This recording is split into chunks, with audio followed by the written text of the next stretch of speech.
শফিকুর রহমান। সেই যুদ্ধের পরাজিত সৈনিকরা আজকে দেশ থেকে পালিয়ে গিয়েছে। শিক্ষা যেহেতু জাতির মেরুদণ্ড, এই জায়গায় তোমাদেরকে শপথ নিতে হবে, আর কোনো চাপাতি কোম্পানিকে ওখানে ঢুকতে দেওয়া হবে না, কোনো গাজাকুরকে ওখানে ঢুকতে দেওয়া হবে না, হাতে অস্ত্র নিয়ে ওখানে ঢুকতে দেওয়া হবে না, গণরুম যারা কায়েম করে তাদেরকেও ঢুকতে দেওয়া হবে না।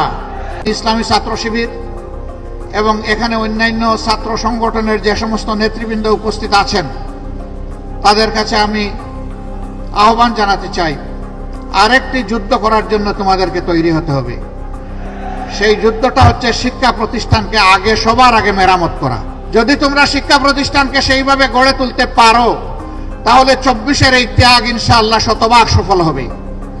আর যদি শিক্ষা প্রতিষ্ঠানকে গড়ে তোলা না যায়, এই জাতি বারবার পথ হারাবে। এই যুদ্ধে যেভাবে 24-এ আমরা তোমাদের সাথে ছিলাম, 36শে জুলাই পর্যন্ত আগামীতেও তোমাদের সাথে থাকার অঙ্গীকার আমরা ব্যক্ত করছি। তোমরা এগিয়ে যাও, আমরা তোমাদের সাথে আছি ইনশাআল্লাহ।